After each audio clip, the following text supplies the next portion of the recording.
안녕하세요. 화목한 삶의 황승현 목사입니다. 오늘은 출애굽기 34장 1절에서 17절 말씀입니다. 모세의 간절한 호소, 그리고 하나님의 사랑의 반응. 목이 곧은 이스라엘 백성들을 하나님은 다시 받아들이기로 결정하십니다. 그리고 그 관계는 다시 세워지는 언약으로 새로워질 겁니다. 하나님의 백성으로서 십계명을 다시 기록하게 하시고 새롭게 언약을 세우시지요. 모세에게 아침까지 십계명을 쓸 돌판을 준비해서 시내산에 오르라고 이야기합니다. 시내산에 올랐을 때 하나님께서는 모세 외에는 다른 누구도, 다른 짐승도 가까이 못하게 하십니다. 이제 모세가 다 준비를 해서 시내산에 오르지요. 그곳에 하나님도 강림하십니다. 6절, 그곳에 임하신 하나님께서 모세를 지나가시며 선포하십니다. 여호와라 여호와라, 자비롭고 은혜롭고 노하기를 더디하고 인자와 진실이 많은 하나님이라. 인자를 천대까지 베풀며 악과 과실과 죄를 용서하시리라. 하나님이 자기를 소개하시는 것이지요. 나는 하나님의 사랑의 하나님이라고 소개하는 겁니다. 그런 분이시기에 이스라엘이 끊어버린 그 관계를 다시 맺으시는 겁니다. 그런데 여러분 잊지 말아야 할 것은 하나님은 사랑의 하나님이시지만 그 사랑은 늘 공의와 함께 한다는 사실을 잊지 말아야 합니다. 하나님은 죄에 대하여서 책망하십니다. 용서는 죄에 대해서 책망하지 않는다는 이야기가 아닙니다. 여러분, 용서라는 것은 매를 때리고 때리지 않는 걸로 구별할 수 있는 것이 아닙니다. 진짜 용서는, 하나님의 용서는 잘못해서 매를 맞더라도 그 자녀를 다시 품는 것, 그것이 하나님이 우리에게 말씀하신 용서입니다. 하나님께서 이제 다시 언약을 세우시지요. 하나님께서 가장 먼저 세우시는 언약은 우상입니다. 그도 그럴 것이 모세가 잠깐 없다고 황금 송아지를 만드는 이스라엘 백성들이 이제 우상이 가득한 가나안 땅에 들어가면 그들이 어떻게 할지 눈에 뻔히 보이기 때문입니다.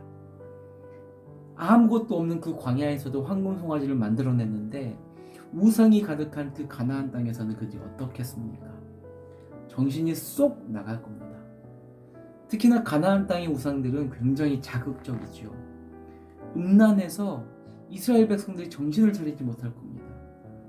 그래서 그곳에서 그들이 해야 할 것은 우상을 섬길 것이 아니라 도리어 보이는 대로 제단을 헐고 주상을 깨트리라고 말씀하십니다.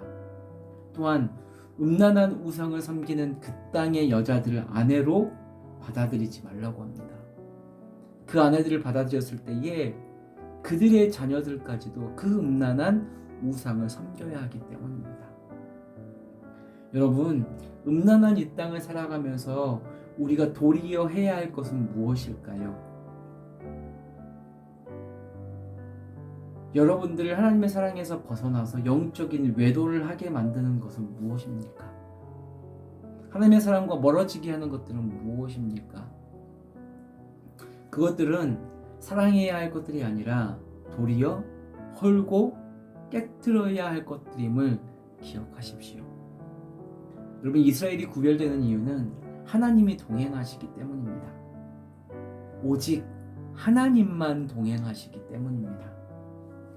질투하시는 하나님은 우리에게 일편단심 사랑을 기대하고 계십니다.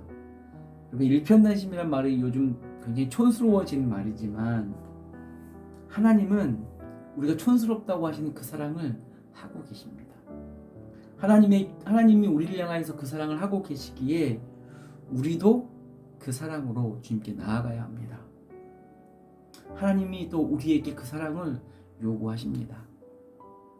하나님을 만나고 그분의 그 사랑의 성품에 물들고 그분만 사랑하는 우리가 되기를 소망합니다. 기도하겠습니다. 하나님, 감사합니다. 우리 청년들 음란한 이 세상을 살아갑니다. 우리의 신경을 자극하고 우리의 이성을 자극하고 우리의 감정을 자극하는 하나님의 사랑에서 떠나게 하는 것들이 참 많습니다. 그것이 성공이 되었던 무엇이 되었던 하나님의 사랑을 떠나게 하는 것들이라면 헐고 깨트리는 자들 되게 하여 주십시오. 세상에 물드는 자 되지 않게 하여 주시고 하나님의 물들고 하나님의 사랑에 빠지는 우리가 될 수 있도록 이 하루도 이 일주일도 주님께서 붙잡아 주십시오. 감사합니다. 예수님의 이름으로 기도드립니다. 아멘.